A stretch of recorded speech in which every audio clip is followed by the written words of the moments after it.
Hello! అందరికీ నమస్కారం. ఈరోజు మనం ఎక్కడికొచ్చామో తెలుసా? ఆంధ్రప్రదేశ్ రాష్ట్రంలోనే అత్యంత సుందరమైన, ఆధ్యాత్మిక శక్తి కలిగిన ప్రదేశం పట్టిసీమ. అఖండ గోదావరి నది పాయల మధ్యలో, ఒక ఎత్తైన కొండ మీద కొలువైన శ్రీ వీరభద్రస్వామివారి ఆలయానికి ఈరోజు మనం వెళ్తున్నాం.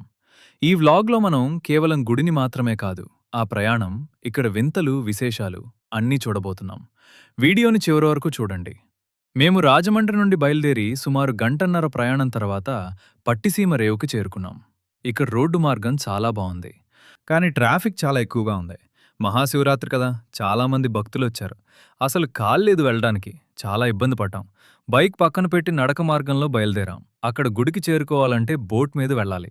కానీ ఇప్పుడు భక్తులు చాలామంది వస్తారు కాబట్టి గోదావరి మధ్యలో నుంచి వంతెనలా కట్టారు. చూడ్డానికి ఎంత బావుంటుందో చూడండి. ఇలా గోదావరి మధ్యలో నుంచి నడక ప్రయాణం మనసుకెంత హాయిగా ఉంటుందో. భక్తులు చాలామంది వచ్చారు. ఇక్కడ గుడి చాలా ప్రత్యేకమైంది. ఈ ఆలయాన్ని 12వ శతాబ్దంలో నిర్మించారని చెప్తారు. ఇక్కడ శిల్పకళను గమనించండి. ప్రతి రాయి ఒక కథ చెప్తుంది. పురాణం: దక్షయజ్ఞం సమయంలో సతీదేవి ఆత్మబలిదానం చేసుకున్నాక ఉగ్రరూపం దాల్చిన శివుడు తన జటా నుండి వీరభద్రుణ్ణి సృష్టించాడు. ఆ వీరభద్రుడు దక్షుణ్ణి సంహరించిన తర్వాత తన ఆయుధమైన పట్టసంను ఇక్కడే శుద్ధి చేసుకున్నారట. అందుకే ఈ ఊరికి పట్టిసం లేదా పట్టిసీమ అనే పేరు వచ్చింది. ఇక్కడ స్థానికులు చెప్పేదాని ప్రకారం వరదలు వచ్చినప్పుడు కూడా ఈ కొండమీదున్న గుడి మునగదు. గోదావరి తల్లిస్వామివారి పాదాలను తాకి వెళ్తుందే తప్ప గుడికి ఎప్పుడూ హాని తలపెట్టలేదు. ఇది భక్తి అని కొందరు, ప్రకృతి వైవిధ్యం అని కొందరు అంటారు. ఏ యాత్రైనా తిండి లేకుండా పూర్తవదు కదా. పట్టిసీమ రేవు దగ్గర దొరికే వేడివేడి మిరపకాయ బజ్జీలు అస్సలు మిస్ అవ్వకండి. గోదావరి గాలికి ఆ వేడి బజ్జీలకి కాంబినేషన్ అదిరిపోతుంది. అలాగే ఇక్కడ దొరికే తాటి ముంజలు సీజన్ బట్టి చాలా ఫేమస్. ఇక్కడ చిన్న చిన్న దుకాణాల్లో దొరికే దేవుడి పటాలు, గాజులు, పిల్లల ఆటబొమ్మలు చూస్తుంటే మన చిన్ననాటి జాతర జ్ఞాపకాలు గుర్తొస్తాయి. చాలామందికి ఒక డౌట్ ఉంటుంది, పాపికొండలు ఇక్కడికి దగ్గర అని.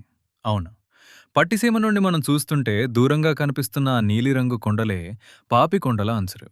ఇక్కడ గోదావరి 3 పాయలుగా చీలుతుంది.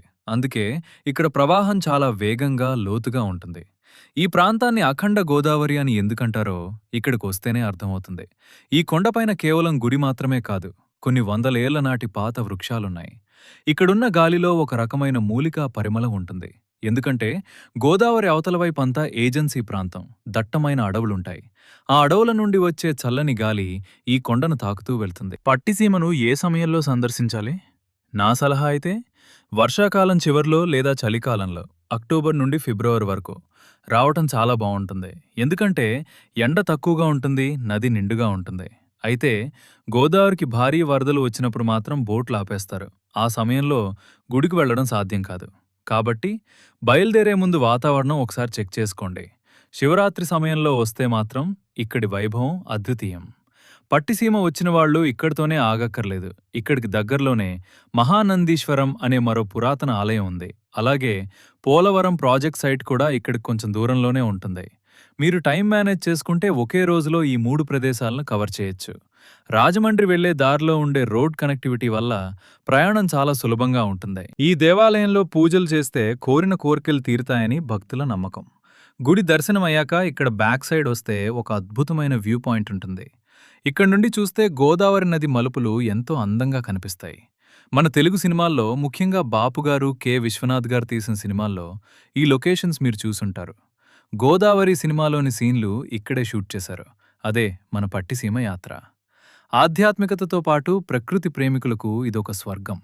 మీరెప్పుడైనా రాజమండ్రి వస్తే ఈ ప్రాంతాన్ని తప్పకుండా సందర్శించండి. ఈ వీడియో మీకు నచ్చితే లైక్ చేయండి, మీ ఫ్రెండ్స్కి షేర్ చేయండి. ఇలాంటి మరిన్ని టెంపుల్ టూర్స్ కోసం మన ఛానల్ని సబ్స్క్రైబ్ చేయడం మర్చిపోకండి. జై వీరభద్ర.